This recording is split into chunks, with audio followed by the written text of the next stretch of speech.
I am the head of venture at a group called Outlier Ventures.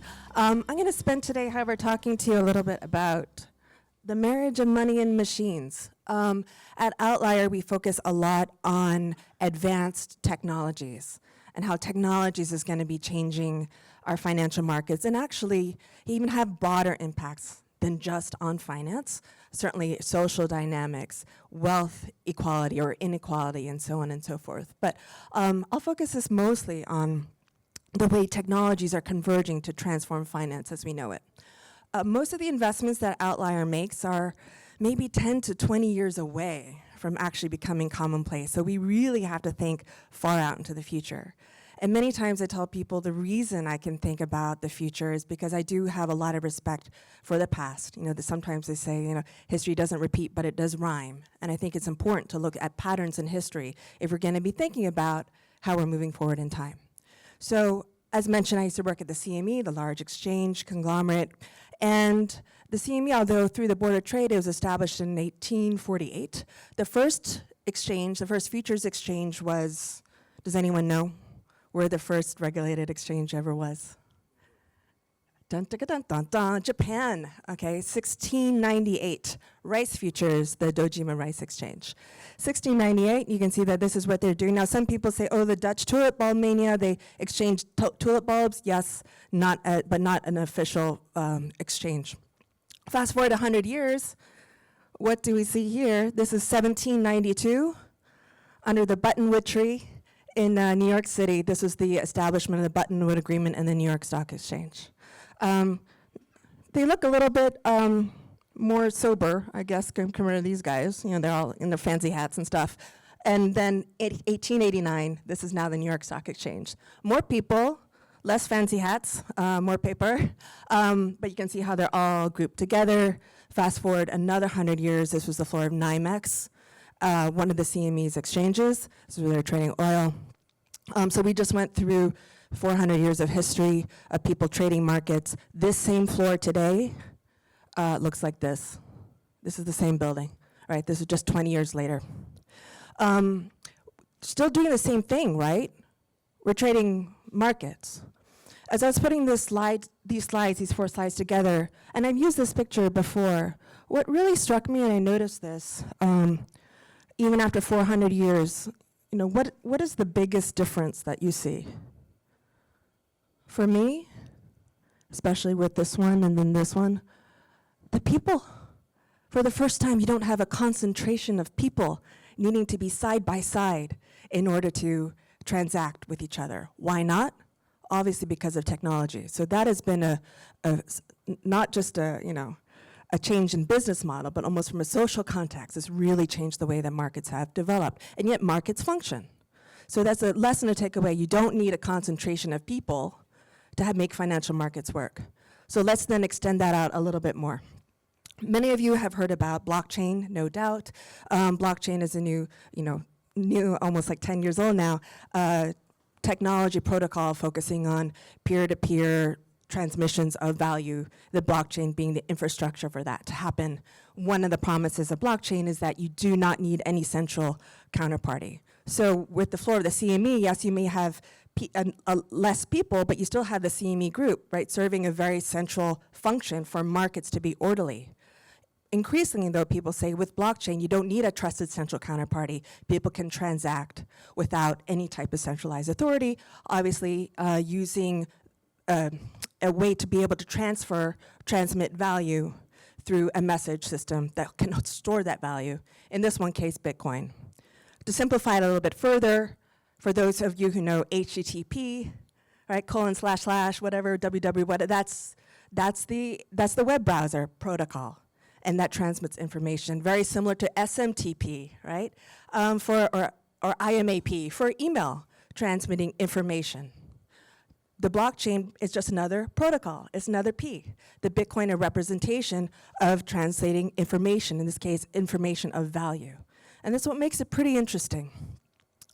For a lot of people, though, as we think about blockchain, and this kind of, I feel, gets lost a lot of the times, is the The reason that it is so popular is this notion without having a needed central counterparty. You know, right now, if you think about centralized systems to the far left, like the Federal Reserve, decentralized, you had this kind of hub and spoke model that we see sometimes with airlines.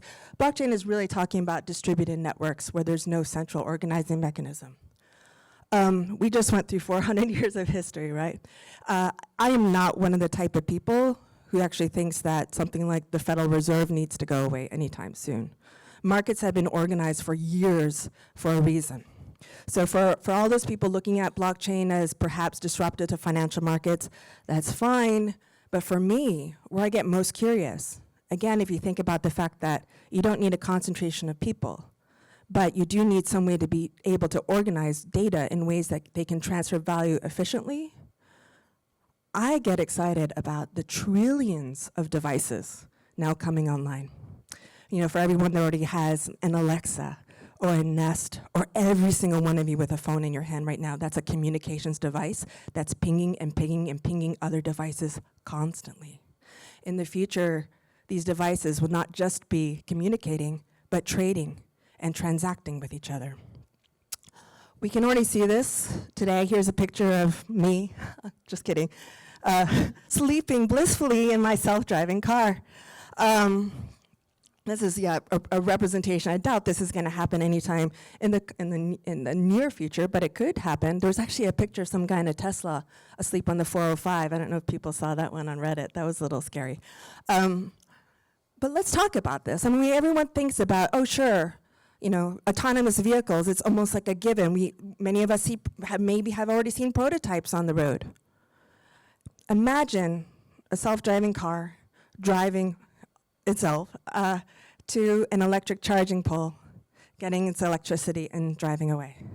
How does that happen? And what are the underlying technologies that make that happen? Does the car care if it pays using $1 or a Bitcoin or some other store of value? But there is a financial transaction that has to happen there, right? This car has to pay for that electricity somehow. The electricity markets have to understand the transaction has been made. The markets have to then process that information and share it with all other markets around the world. This is where I get super excited about machines starting to become financial instruments, about putting fintech into things. But it doesn't stop there, right? Because it's wonderful that you have data, but what really makes data usable is what we can learn from it, or many times what the data learns from itself. Artificial intelligence is developing perhaps even at a faster rate than innovations in blockchain technology, and they're happening in tandem together. But we have to think, with all this data that's being captured, how do you actually learn from it? How does the data learn from itself? Here's another case study then.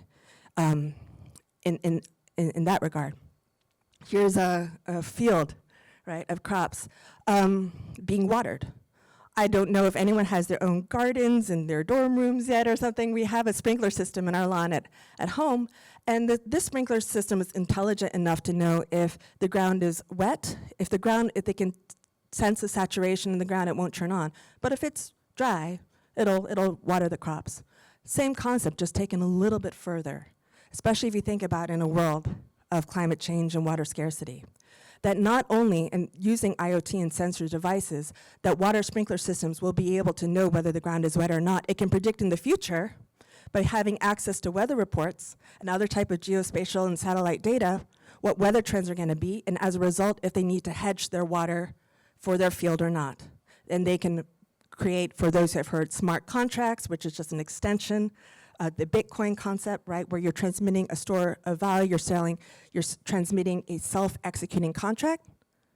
These water sprinkling devices can be able to create or hedge their own water risk based on what they need without needing any human to tell them to do so, simply by using a lot of predictive analytics, knowing the weather, and having the right sensing technology on their devices to do that. We have, and I should have mentioned, in the self-driving car example, one of Outlier Ventures' portfolio companies called IOTA is working with Jaguar. There are a number of actually automotive companies being very aggressive in this space. In In this instance, we have another portfolio company called Fetch.ai, focusing on smart agents or AI agents to be able to find the best market prices in areas where markets don't necessarily exist today. So I'm saying this, these are not far out use cases, these are companies we're investing in right now, right? The future is coming quick.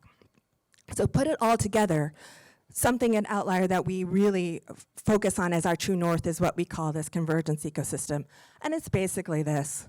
Like, no technology exists in isolation, right? And for us, if you think about really the world of data, how it's captured or it's collected, and then how data becomes exchanged or secured or authenticated, and then how you can learn from that data or how that data learns from itself, throw in those buzzwords, blockchain, or throw in the buzzwords IoT, blockchain, and AI, right, together. But also, let's not forget that underneath is what we'll call is governance, and we have to know how these communities and these protocols and these technologies are being governed and incentivized. But this is kind of what we frame our focus on at Outlier, because really for us, the industries of the future and the machine-to-machine economy have so much opportunity. Again, the combination of fintech plus industry. We're looking at Industry 4.0, right? Around machine-to-machine ledgers and supply chains. You're thinking about mobility. I mentioned autonomous vehicles. There's shipping and logistics and transportation. Smart cities, everything around the smart home. You can look at things around self-sovereign identity and so on and so forth. By our own internal estimates, this is over a $5 trillion market for the future. And like I said, it's happening now. And it's happening where? So I'm not from Chicago, and actually after I left the CME, I thought, well, I can move anywhere in the world. I've actually lived in 7 countries at this point. Like, where do I want to go to next? If I think about the future of this world, there is only one city in all the United States where you have the combination of financial markets plus traditional industry, where you are the backbones for this world of the machine-to-machine future, and it is Chicago. Right? New York, you may have financial markets, but you don't have the traditional industry. San Francisco has neither. If I'm looking abroad, maybe Germany for a chance, also perhaps Japan and Korea. But for me, the industry of the future in the United States is here in Chicago. So at the very least, whether you end up in the company that you're working with in the long run or choose to do another career, I know that you will gain a lot of value from this experience you've had in this town. And I hope that for whatever it's worth, that you've enjoyed this short little presentation, that I haven't freaked you out too much. And I appreciate your time. Thank you very much. We read dozens of news sources, so you only have to read one. John Lothian News.